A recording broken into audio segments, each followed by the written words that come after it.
খুব অল্প বয়সে আমাদের যে হার্ট অ্যাটাকগুলো হচ্ছে, আমাদের মতো এত মানে ঘনবসতিপূর্ণ একটা দেশে প্রিভেনশনটা কিভাবে? একটা কথা বলি আপনাকে, no age is immune for heart attack. মানে আমার দেখা 13 বছর বয়সে একটি মেয়ে পর্যন্ত আমি তাকে হার্ট অ্যাটাকের পেয়েছি।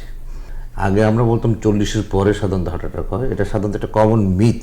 30-এর উপরে অবশ্যই আপনাকে স্ক্রিনিং করতে হবে, আর যদি 30-এর কম হয় তাহলে যদি দেখেন যে তার ফ্যামিলিতে কোনো একটা হিস্ট্রি আছে, হ্যাঁ, তাহলে তাকে অবশ্যই কিছু কিছু টেস্ট করতে হবে। টেস্ট করার আগে যেটা করতে হবে, প্রথম দেখতে হবে যে তার লাইফস্টাইলটা কেমন, তারপর হচ্ছে তার লাইফস্টাইল যদি যেমন ব্লাড প্রেশার আছে কিনা, ডায়াবেটিস আছে কিনা, ডিসলিপিডেমিয়া আছে কিনা। যেহেতু ইয়াং পেশেন্ট, আমি আপনাকে একটু আগে বলেছিলাম এলপি লাইপোপ্রোটিন এ, এটা আমাকে অ্যাসেস করতে হবে। ড্রাগ এডিকশন আছে কিনা এসব আমাকে খোঁজ দিতে হবে।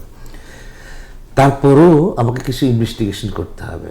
একটা করোনারি সিটি অ্যাঞ্জিওগ্রাম কিংবা ক্যালসিয়াম স্কোর, এটা আমরা ইদানিং খুব অ্যাডভোকেট করছি। আমাদের প্রাইমারি কেয়ার ফিজিশিয়ান বা ফার্স্ট কন্ট্যাক্ট ফিজিশিয়ান, তাদেরকে বেশি বেশি আমরা এডুকেট করার চেষ্টা করছি। এগুলো যদি প্রথম থেকে করে ফেলা যায় তাহলে আমরা অনেক প্রিমেচুর ডেথ প্রিভেন্ট করতে পারি। হ্যাঁ, অথবা ধরেন করোনারি সিটি অ্যাঞ্জিওগ্রাম করে যদি আমরা দেখতে পাই প্ল্যাকটা আছে, একটা প্ল্যাক আছে, মানে চর্বির দলা জমে আছে, আমরা ওটা দিয়ে বুঝতে পারি যে সে কতটুকু রিস্ক আছে, ফার্দার রিস্ক আছে করোনারি ডিজিজ হওয়ার চান্স আছে। ওইটা দিয়ে এটা ইরোশন আছে নাকি, প্লাগ যদি রাপচার হয়ে যায় তাতে হার্ট অ্যাটাক হয়ে যেতে পারে। তা আমরা এগুলোকে অ্যাসেস করি, এবং যদি দেখি যে প্ল্যাক আছে এবং এটি সিগনিফিক্যান্ট অবস্ট্রাকশন করছে বা তখন আমরা তাকে ইন্টারভেন করি ইন দ্য ফর্ম অফ হয়তো পিসিআই মানে করোনারি আর্টারি স্ট্যান্টিং, কিংবা কোনো কোনো ক্ষেত্রে বাইপাসও করি। তো অনেক সময় অনেক ইয়াং পেশেন্ট দেখা যাচ্ছে বুকে ব্যথা হচ্ছে আর অন্য কোনো সমস্যা নেই। আজকে আমাদের যে মিটিংয়েও আমাদের দুজন আমাদের সিনিয়র ব্রাদার, তার খালি একটু হাঁটলে একটু গ্যাসের মতো মনে হচ্ছিলো, সে তা কাজ করছিল। তারপরে সে যখন করোনারি সিটি অ্যাঞ্জিওগ্রাম করে দেখলো তার হিউজ ব্ল্যাক, তখন করোনারি অ্যাঞ্জিওগ্রাম করে দেখা গেলো যে তার সবগুলি ব্লক, তাকে বাইপাস করতেছে। তো আমরা এই জিনিসগুলো স্ট্র্যাটেজিক পয়েন্ট ঠিক করতে পারি। যেমন প্রত্যেকটা জায়গার প্রোটোকল আছে।